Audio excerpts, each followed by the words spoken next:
Hello everyone, I welcome to all of in this video. आज की इस class में जेकेएसबी यूनिवर्सिटी के मैथमेटिक्स का प्रैक्टिस सेट नंबर किया जाएगा। तो आप ज़रूर बताएं लास्ट में कि आपका 10 आउट ऑफ कितना स्कोर आपने रिसीव करा है इस क्लास में।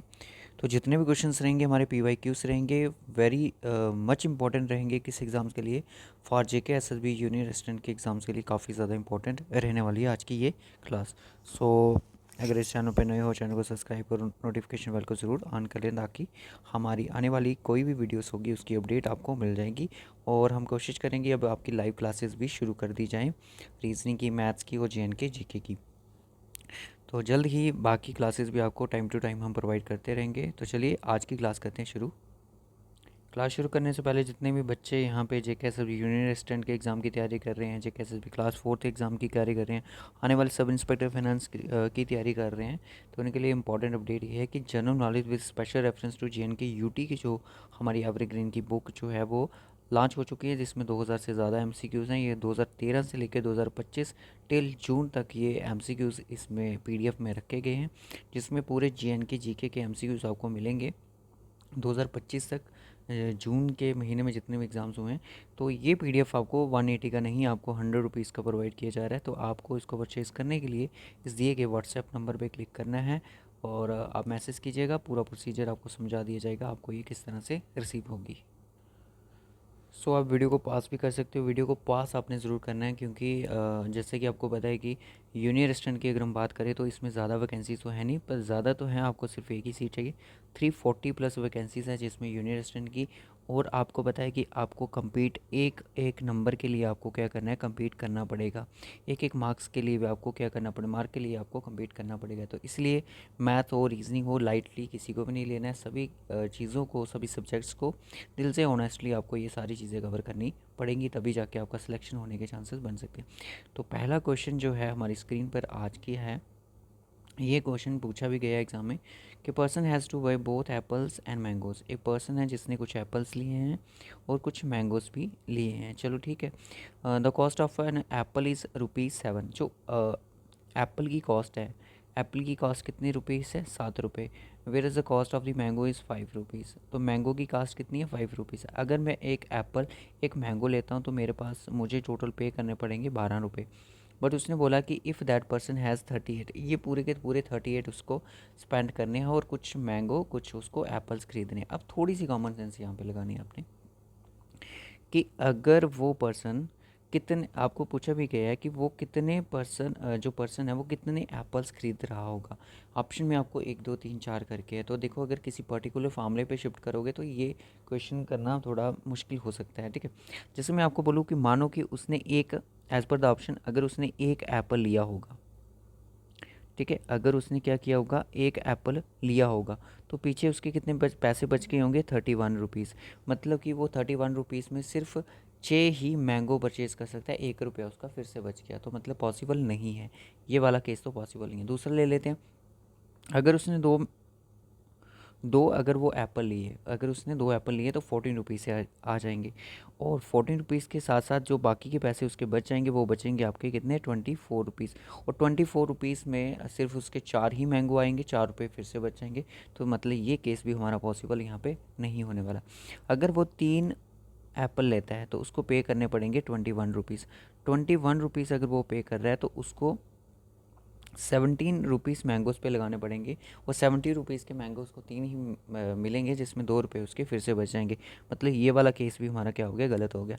अगर वो 4 एप्पल लेता है तो 4 एप्पल आएंगे 28 रुपीज़ के, और 10 रुपये जो बच गए उनके उसने क्या लिए, 2 मैंगो ले लिए, और पूरी की पूरी जो कॉस्ट उसकी लगी वो 38 रुपीज़ लगी। सो इसलिए हमारा आंसर क्या हो जाएगा, डी इज़ द सही आंसर, जिसमें उसने 4 एप्पल खरीदे हैं और 2 उसने मैंगो खरीदे हैं, तभी जाके ये पूरी कास्ट हुई है। ठीक है, क्वेश्चन नंबर 2 पे चलते हैं। तो परसेंटेज का भी कह सकते हो, रेशियो का भी कह सकते हो। The difference of the two numbers is equal to 30% of their sum. मतलब कि डिफरेंस, अगर हम बात करें दो नंबर का जो डिफरेंस है वो इक्वल है 30% ऑफ देयर सम, उसके सम का 30%। तो find the larger number of the smaller number. मानो कि एक नंबर मेरे पास है ए और दूसरा नंबर मेरे पास है बी।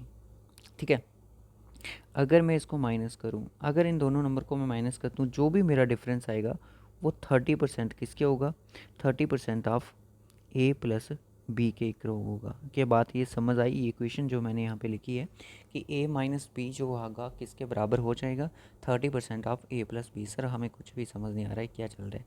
तो 30% किसका, ए प्लस बी का, मतलब ए प्लस बी कितना होगा अपने आप में 100% होगा। तो हम ये चीज़ लिख सकते हैं कि ए प्लस की वी की जो वैल्यू है वो कितनी होगी, 100% होगी।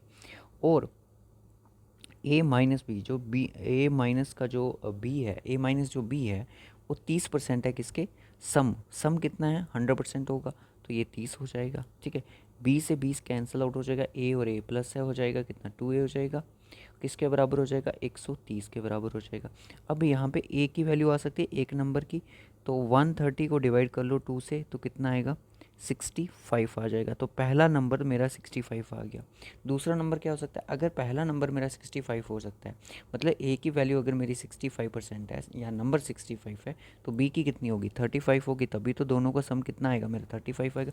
अगर मैं 65 में से 35 को हटा दूँ तो मेरे पास 30 आ जाएगा। मतलब ये जो इक्वेशन हमने सेटअप करी यहाँ पे बिल्कुल वैलिड है। तो आप इनको काट सकते हो 5 के टेबल से 13 बार और 7 के टेबल से 5 बार, तो 13:7 क्या हो जाएगा मेरा, बिल्कुल यहाँ पे सही आंसर हो जाएगा बी ऑप्शन। ठीक है, क्वेश्चन नंबर नेक्स्ट पे चलिए। अगर आप चाहते हो कि क्लासेस इसी तरह से PYQs की फॉर्म में रहें या फिर जैसे हमने स्टार्ट करा वो एवरेज परसेंटेज बिल्कुल बेसिक्स है वो तो चलो रहेंगी, बट ये कुछ क्लासेस हैं जो प्रैक्टिस के लिए ज़रूरी हैं। 2 नंबर्स हैं, 2 नंबर्स है 30% and 60% higher than the third number, मतलब तीसरे नंबर से वो 30% और 60% ज़्यादा है। तो respectively what is the ratio of the both number, दोनों नंबर की रेशो क्या होगी। अब यूनियर रेस्टेंट में इसी तरह के क्वेश्चन आते हैं। मानो कि तीसरा नंबर कोई थर्ड नंबर जो है वो कितना है हमारे पास, वो है 100% अपने आप में। थर्ड नंबर जो है अपने आप में कितना परसेंट है, 100%। 2 नंबर्स, पहला नंबर जो है 30% ज़्यादा है तीसरे नंबर से। अगर तीसरा नंबर ही हमारा 100% है तो पहला नंबर कितना हो जाएगा, फर्स्ट नंबर कितना हो जाएगा, अगर वो 30% ज़्यादा है तो मतलब 130 हो जाएगा। और जो दूसरा नंबर है वो 60% ज़्यादा है तीसरे नंबर से, मतलब कि सेकंड नंबर जो होगा हमारे पास कितना हो जाएगा, 160 हो जाएगा। ठीक है, 160 हो जाएगा। अब आपसे ये पूछा गया है कि what is the ratio of the both number, जो आपके दो नंबर आए जो आपने स्टार्टिंग में ये लिखे गए थे 2 नंबर्स, एक तो मेरे पास 130 था, दूसरा कितना हो गया 160 हो गया। ठीक है, परसेंटेज को हटा दो, 0 से 0 कैंसिल आउट, 13:16 किसी ऑप्शन में अगर आपको दिख रहा है वही हमारा सही आंसर हो जाएगा, ऑप्शन डी सही आंसर। ठीक है, क्वेश्चन नंबर 4 पे चलते हैं। Pankaj can do 1/5 of the piece of work in 6 days और जगात जो है वो 1/4 of the same work in 8 days। Find the number of the days taken to complete the work if both work together, अगर दोनों साथ में काम करें तो काम जो है वो कितने दिन में कंप्लीट हो सकता है। तो यहाँ पे जो पर्सन है पंकज, मैं पंकज को पी से मार्क करता हूँ। ये 1/5 का मतलब होता है कि 20% काम जो है वो कितने दिन में कर रहा है, 6 दिन में कर रहा है। अगर 20% काम जो है वो 6 दिन में हो रहा है तो पूरा 100% काम कितने दिन में होगा, 30 दिन में हो जाएगा। ठीक है, ये बात समझ आई नहीं समझ आई, चलो एक बार फिर से कि अगर पंकज जो है 1/5 वर्क जो है 1/5 मतलब कि 1/5 काम जो है वो 6 दिन में कर रहा है, मतलब एक इस पॉइंट का एक काम जो है 5 में से 6 दिन में करता है, तो 5 पूरा कंप्लीट काम कितने दिन में करेगा, 30 दिन में करेगा, यस और नो। उसके बाद दूसरे का नाम है जगंत और ये क्या कर रहा है 1/4 मतलब 1/4 काम है वो कितने दिन में कर रहा है, 8 दिन में कर रहा है। तो मतलब पूरा काम जो होगा वो 32 डेज़ में कर देगा। ठीक है, 32 डेज़ में कर देगा। अब आपसे पूछा जा रहा है कि इनका टोटल वर्क क्या होगा। इनका टोटल मैं अगर आपको बोलूँ कि टोटल वर्क कितना हो जाएगा, देखो 30 और 32 का आपको एलसीएम लेना पड़ेगा। तो अगर मैं इनका 2 कॉमन ले लूँ, अगर मैं कैसे लिख सकता हूँ यार इनको, 15 × 2 30 को लिख सकते हैं और 60 × 2 हम किसको लिख सकते हैं, इसको 32 को लिख सकते हैं। इन दोनों को मल्टीप्लाई कर दो, 2 से मल्टीप्लाई कर दो, 5 4 से 20 मैं 240, 240 को 2 से मल्टीप्लाई करोगे तो कॉमन नंबर एक लेना, मतलब 480 जो हमारा क्या होगा, इनका एलसीएम आ जाएगा। ठीक है, इनका क्या निकल के आएगा, हमारा एलसीएम निकल के आ जाएगा। सो 480 आप खुद कैलकुलेट कर सकते हो क्योंकि इसका एलसीएम जो है वो एक शॉर्टकट मेथड से, या फिर कह सकते हो जैसे हम एलसीएम निकालते हैं 480 इसका क्या हो जाएगा, एलसीएम आ जाएगा। इसको मैं कितनी बार करूँगा तो 16 बार, इसको करूँगा तो मैं 15 बार, मतलब कि पंकज की जो इफ़िशेंसी है वो 16 यूनिट्स है, जगंत की जो इफ़िशेंसी है वो 15 है, तो टोटल वर्क जो मेरे पास कितने हैं 480 है। तो 480 को मुझे डिवाइड करना पड़ेगा किसके साथ, 31 के साथ। क्यों? क्योंकि दोनों मिलके काम करेंगे, दोनों मिलके जब काम करेंगे मेरे भाई, सो कितना हो जाएगा 31 वन सा, इसको मैं साइड पे कर लेता हूँ, 480 है, 31 वन सा कितना हो जाएगा मेरा 31 ही हो जाएगा, ये 7 बच गया और ये बच गया 170, तो 5 3 15, तो ये 5 से चला जाएगा, 5 1 5, 5 3 15, मतलब 155, तो पीछे बच जाएगा मेरा कितना 15। ठीक है, 15 बच जाएगा, तो पॉइंट लगा के ज़ीरो यहाँ पे पॉइंट, तो 15 4 ज़ा 3 4 ज़ा 24, मतलब कि 15.4 कहीं पे आंसर है यहाँ पे, तो 15.5 इसका अप्रॉक्स में आंसर आ जाएगा राउंड ऑफ करके, 15.5 हमारा सही आंसर हो जाएगा। एक बार आप भी खुद चेक कर लीजिए, जिस भी क्वेश्चन पे कोई डाउट हो आप उसको कमेंट बॉक्स में बता सकते हो। ठीक है, नेक्स्ट क्वेश्चन पे चलते हैं। एक शॉपकीपर है, जिसमें देखो प्रॉफिट एंड लॉस भी आपके एग्जाम्स में है। शॉपकीपर है जो एमआरपी मार्क करता है, एक एमआरपी मार्क करता है कितनी 1280। ठीक है, if he gets a profit 20% even after allowing a discount 10%, इसके ऊपर 10% डिस्काउंट देने के बाद उसको कितना प्रॉफिट हो रहा है, 20 रुपये 20% का प्रॉफिट हो रहा है। ठीक है, तो मतलब कि एमआरपी आ गई तो डिस्काउंट कितना आया, डिस्काउंट मेरा 10%। अगर मैं इसके ऊपर 10% का डिस्काउंट दूँ, 10% का डिस्काउंट जो हो जाएगा वो 128 रुपये के बराबर हो जाएगा। मतलब उसने इसको सेल कितने का किया, तो सेल उसने किया 1280 में से 128 को घटा लो, 1280 में से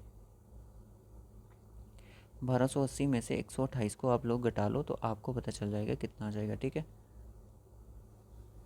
तो अगर हम इसमें से माइनस कर दें इसको, 1280 में से 128 को घटा लें, ये 2 आ जाएगा, 7 में से 2 5, यानी कि 1152 है ना। तो सेलिंग प्राइस कितना हो गया 1152, मतलब इसको इस रेट पे वो बेचने के बावजूद भी उसको क्या हो रहा है 20% का प्रॉफिट हो रहा है।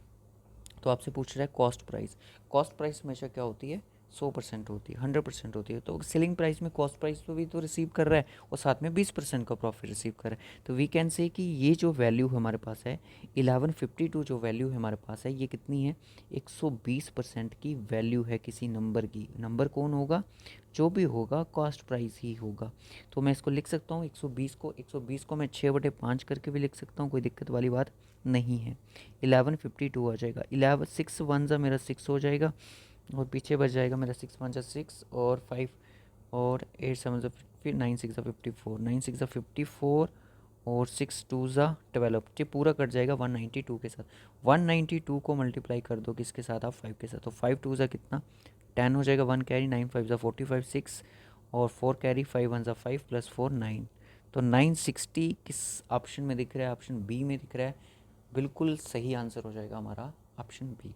बिल्कुल इजी क्वेश्चन हैं, ज़्यादा डिफिकल्ट नहीं है ये। ठीक है, अब प्रॉफिट एंड लॉस वाला क्वेश्चन था, हो सकता है थोड़ा सा कंफ्यूज किया हो, आपको लगा हो, बट ये इजी है। देखो परसेंटेज का खेल है, प्रॉफिट एंड लॉस तभी समझ आएगा जब आपको परसेंटेज समझ आया होगा। चलो पहले इस क्वेश्चन को ध्यान से पढ़ो। In examination Sunita score 90% of what Anita score. Anita ने जो भी स्कोर करा है उसका 90% तो सुनीता ने स्कोर करा है।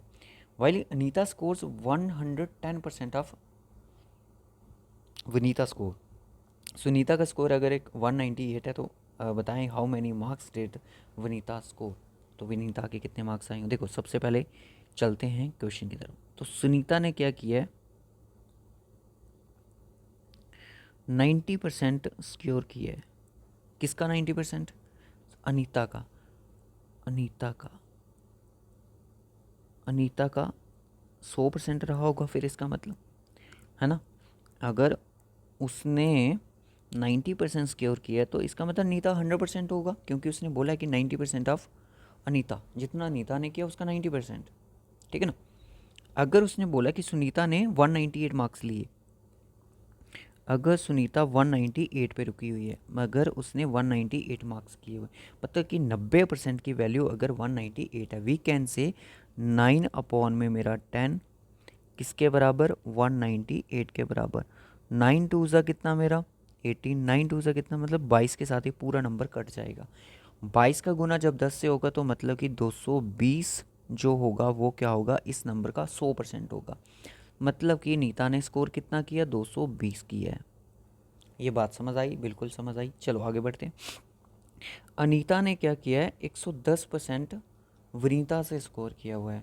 110% तो 220 है, मतलब कि वनीता जो है वो कितना करी होगी, वनीता ने किया होगा 100% अपने आप में, पर अनीता ने उसका 110% किया है। तो 110% किया। अगर मैं आपको बोलूँ कि 110%, ये जो आपके सामने है 220, ये किसी नंबर की 110% वैल्यू है। 110% वैल्यू होने का मतलब होता है 11/10। तो अगर मैं इसको काटूँ, 11 से कट जाएगा मेरा, कितनी बार ये, 20 बार। तो 20 का गुना 10 से, मतलब कि विनीता ने स्कोर किया है 200। क्वेश्चन में क्या पूछा जा रहा है कि how marks did Vinita score, Vinita ने कितने मार्क्स स्कोर करे हुए हैं, 200 करा हुआ है। तो क्यों, हमने सुनीता का हो, अनीता हो, विनीता हो, इन सब का स्कोर हमने आपके सामने निकाल दिया, बस इस छोटी सी स्क्रीन पे। नहीं समझ आया तो रिपीट करके इस चीज़ को ज़रूर देखें। राम ने obtain किया है 40% स्कोर। राम ने एक 40% स्कोर किया एग्ज़ाम में, और वो क्या हो जाता है, फेल हो। देखो, अगर उसने 40% मार्क्स लिए और वो फेल हो रहा है एग्ज़ाम में 20 नंबर से, मानो कि अगर आप उसको 20 नंबर दे दो, क्या वो पास हो जाएगा? हाँ बिल्कुल, पासिंग मार्क्स पे तो पहुंच ही जाएगा। चलो ठीक है। उसके बाद आदित्य obtain 45% मार्क्स। आदित्य ने 45% मार्क्स गेन करे हैं और वो fail, sorry, 30 marks more than passing marks. 30 number वो ज़्यादा ले रहा है किससे, पासिंग मार्क्स से। अगर मैं इसको माइनस कर दूँ 30, ये दोनों क्या हो जाएंगे, एक दूसरे के इक्वल इक्वल हो जाएंगे। जितने परसेंट वहाँ पे, उतनी परसेंट यहाँ पे हो जाएगी। ठीक, अब ठीक है। अब क्या करेंगे, इस 45% को इस तरफ भेज दो, तो 40 माइनस 45% ऐसे ही हो जाएगा। और इस प्लस का 20 इस साइड भेज दो, कितना हो जाएगा, माइनस का 20। ये कितना हो जाएगा, माइनस का 5। इसके साथ परसेंटेज भी लगा देना, ठीक है। ये परसेंटेज किसके बराबर, 50, किसका, माइनस का। माइनस से माइनस कैंसिल आउट। 1% की वैल्यू किसके बराबर, 10 के बराबर। 1% की वैल्यू 10 के बराबर है।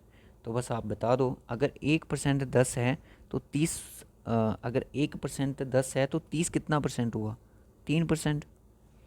अगर 1% 10 है तो 20 कितना हुआ, 2%, है ना। तो 40 में 2 ऐड करो, कितना आएगा, 42%। 45 में से 3 को माइनस करो, कितना आएगा, ये भी 42%। मतलब कि जो पासिंग मार्क्स थे वो चाहिए थे कितने, 42 होने में। जेके एसएसबी ने अपने क्लास 4th के एग्ज़ाम में भी ये क्वेश्चन पूछ लिया था। ठीक है। क्वेश्चन नंबर चलें 8 के ऊपर, एवरेज से है। Average marks obtain by 5 subjects are 75। देखो, नंबर, एवरेज और सम, इस चीज़ को याद रखना। क्या चीज़, नंबर, एवरेज, सम। कितने नंबर हैं, 5 नंबर हैं। एवरेज कितना है, 75 है। सम कितना आएगा, दोनों का मल्टीपल होगा, है ना, दोनों का मल्टीपल होगा। 7 5 ज़ा 35, 3 कैरी, 7 5 ज़ा 35 और 3 3 5, सॉरी 5 गलत हो गया, एक मिनट। 5 5 ज़ा 25, 2 कैरी, 7 5 ज़ा 35 और 3 7 5। ठीक है, 3 7 5 इनका सम आया। Average of the first 2 subjects, पहले 2 सब्जेक्ट्स का जो एवरेज है वो 65 है, मतलब सम कितना हो गया, 130। चलो, लास्ट के जो 2 सब्जेक्ट्स हैं उनका एवरेज कितना, 85, मतलब कि इनका सम कितना, 170, है ना, हो गया। So how much did he score the third subject. तीसरे सब्जेक्ट में देखो नंबर कैसे होंगे, 1 2 3 4 5। इसका सम मिल गया कितना, 375, सॉरी 375 नहीं, 130। लास्ट वालों का सम कितना मिल गया, 170। अगर इन सभी का सम मैं बात करूँ तो सभी का सम किसके बराबर है, 375। इन दोनों को प्लस करो, मतलब 130 को और 170 को प्लस करो, कितना आएगा, ये हो जाएगा मेरे पास 300। मतलब कि इनका अगर सम 300 है तो बीच में जो बच गया उसका सम कितना होगा, वो खुद एक नंबर होगा। 375 में से 300 हटा लो, आपके पास आएगा 75। तो 75 मार्क्स इज़ द सही आंसर। कि तीसरे सब्जेक्ट के मार्क्स कितने रहे होंगे, 75 रहे होंगे। ये क्वेश्चन आप जितने भी बच्चे देख रहे हो आपके लिए होमवर्क का है। जिन बच्चों ने एवरेज पढ़ा हुआ है इसका आंसर वो कहाँ बताएंगे, कमेंट बॉक्स में बताएंगे। समझदार बच्चे तो इसको सॉल्व भी नहीं करेंगे, वो सीधा क्या करेंगे, ऑप्शन देखेंगे और निकल जाएंगे, बोलेंगे कि एग्ज़ाम में इतना टाइम था नहीं कि हम इसको कर पाते। ठीक है जी, चलिए question number last, question number 10th हमारा क्या है, what is a positive difference. ये क्वेश्चन जो है किस चैप्टर से आया, आपका एक चैप्टर है नंबर सिस्टम, ठीक है, उसमें से what is a positive difference between the sum of all prime number 11 और 20 बोथ इंक्लूडेड। बोथ इंक्लूडेड का मतलब है कि 11 भी एक प्राइम नंबर है, ये भी इंक्लूड हो जाएगा। और आपको पता है 11 और 20 के बीच में कौन कौन सा प्राइम नंबर है, 11, 13, 17 और 19, ठीक है, इनका डिफरेंस पूछा जा रहा है। और 30 और 50 के बीच में कौन से प्राइम नंबर है, 30 के बाद 31 है, 32 नहीं है, 33, 34, 35, 37 हो जाएगा, 41 हो जाएगा, 43 हो जाएगा और 47 हो जाएगा। अब देखो सम करने का तरीका, सम करने का भी तरीका होता है कि कैसे हम कर सकते हैं। 17 और 13 कितना सर, 30। 19 और 11 कितना, ये भी 30, मतलब कि यहाँ का सम आ रहा है मेरे पास कितना, 60। और इन दोनों का सम कितना, 90। और इनका सम कितना, इन सभी का सम कितना, ये हो जाएगा 7 और 1 8 9, 3 और 6 109। 109 मतलब कि 199। 60 को माइनस कर दो 199 से, 60 को माइनस कर दो 199 से, 9 का 9, 9 में से 6 3 139। किस ऑप्शन में, ऑप्शन ए में बिल्कुल सही आंसर। ठीक है, सो आप लोगों ने क्या करना है, इस क्वेश्चन का आंसर, क्वेश्चन नंबर 9 जो है इसका आंसर कमेंट बॉक्स में बताना है। तो जितने बच्चे इसका आंसर कमेंट बॉक्स में बताएंगे उनको हम क्या करेंगे, रेड हर्ट देंगे। यहाँ पे तो अच्छे से बना नहीं, वहाँ पे अच्छे से बना के हम रेड हर्ट ज़रूर देंगे और उनका नाम जो होगा अगली वीडियो में ज़रूर लिया जाएगा। ओके स्टूडेंट्स, तो जिन बच्चों ने अभी तक ये बुक हमारी नहीं परचेज़ करी है, JNK की general knowledge with special reference to JNK UT, इसमें 2000 से ज़्यादा MCQs हैं। मुझे पता है कि बच्चे काफ़ी टाइम से लगे हुए हैं अपनी तैयारी में, तो एक आपके लिए क्विक रिवीजन के लिए काफ़ी अच्छा कैप्सूल है जो कि 100 रुपीज़ में प्रोवाइड किया जा रहा है। 9797268346 पे आप व्हाट्सएप कर सकते हो और आपको PDF ये विद इन सेकेंड्स प्रोवाइड कर दिया जाएगा वाई व्हाट्सएप के थ्रू।